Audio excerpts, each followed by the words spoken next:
అందరి కష్టాలు తీర్చేందుకు చంద్రబాబు అహర్నిశలు కృషి చేస్తున్నారంటూ, బాధితులకు భరోసాగా కష్టపడుతున్నారంటూ మంత్రి ఆనం రామనారాయణ రెడ్డి అన్నారు. జలమయమైన విజయవాడ, బందుల దొడ్డి, అమ్మ కళ్యాణ మండపం, గంగిరెద్దుల దిబ్బ, కర్మల్ నగర్, గనదల, ఆదర్శ కాలనీ తదితర వరద బాధిత ప్రాంతాలను మంత్రి ఆనం క్షేత్రస్థాయిలో పరిశీలిస్తూ ప్రజల సాధక బాధలను పంచుకుంటూ అందరినీ ఆత్మీయంగా అక్కున చేర్చుకున్నారు. బాధితులకు భరోసా కల్పించారు. ప్రతి ఒక్కరిని ఆదుకునేందుకు ప్రభుత్వం సిద్ధంగా ఉందని, ఎవరికీ ఏ ఇబ్బంది రాకుండా దగ్గరుండి చూసుకుంటామని ఈ సందర్భంగా ఆనం వరద బాధితులకు హామీ ఇచ్చారు.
అడుగులు పాప పాప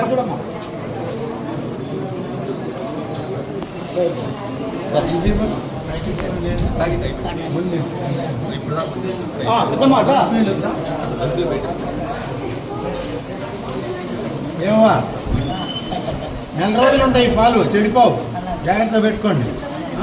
ఫ్రిడ్జ్లో పెట్టండి, ఒక పూట అయిపోద్ది అనుకొని వాడే బాక నెల రోజులు పనికి వస్తాయి. టెట్రా ఫ్యాక్టరీని ఒక నెల పని చేస్తాయి. ఏమ్మా నీకేదో బాగలేదని హాస్పిటల్ బాగుంటా?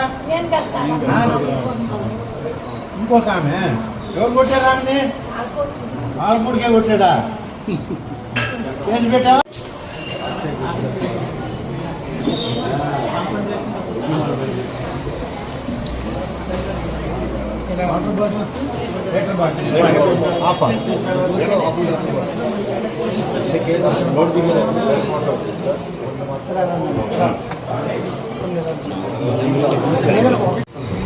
అప్పుడు సీసీలు వాళ్ళు మా సైడ్గా అని చెప్పి అది శవనే కదా మేము ఉన్నామని చెప్పి కొంతమంది విషయం ఏంటంటే మన లిస్టులో ఉన్నాయా? లిస్టులో ఉన్నాయి, రేషన్ కార్డు లేని వాళ్ళు ఉన్నారు సార్. వాళ్ళు లేదు సార్. ఆధార్ కార్డు ఉన్న వాళ్ళకి నంబర్ తీసుకోండి. ఎంత నంబర్ ఉందంటే అంత నంబర్ ఎక్స్ట్రా తెప్పించైనా ఏం వేస్తాం మాట్లాడి ఆ ఎక్స్ట్రా వచ్చిన క్వాంటిటీ వాళ్ళని సపరేట్గా పెట్టని ఇచ్చి గవర్నమెంట్లో కొన్ని కార్డులు ఆపేశారు సార్. ఆపేసిన వాళ్ళకి మనం ఆపేశారు. ఆ కార్డులో వాళ్ళకి మన సరుకులు ఇవ్వాలి సార్. మనకి ఇప్పుడు ఎంతమంది అనేది తెలియాలి కదయ్యా. నంబర్ 5,000 ప్యాకెట్లు వస్తున్నాయి.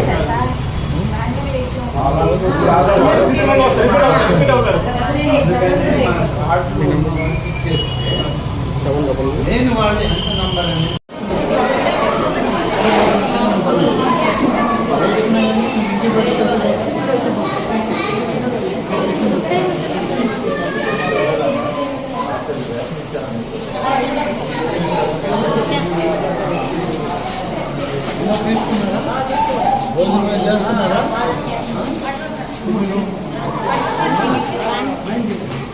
పాలు పిల్లలకి పాలు అన్నీ వస్తున్నాయా?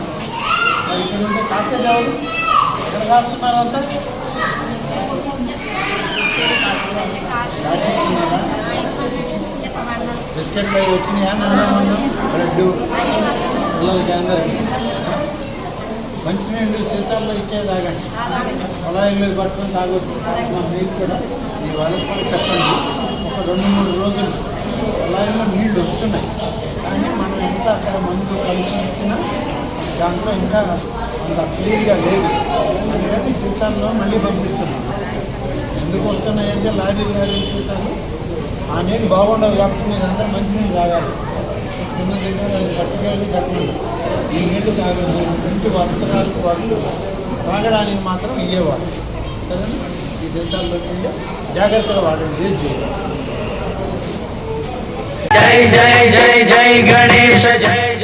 జై గణేష, జై జై గణేష.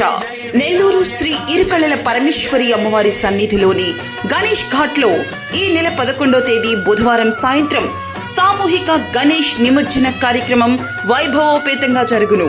ఈ కార్యక్రమానికి భక్తులు వేలాదిగా తరలివచ్చి వినాయక స్వామి వారి కృపకు పాత్రులు కాగలరు. మీ కోటంరెడ్డి శ్రీధర్ రెడ్డి, నెల్లూరు రూరల్ శాసనసభ్యులు.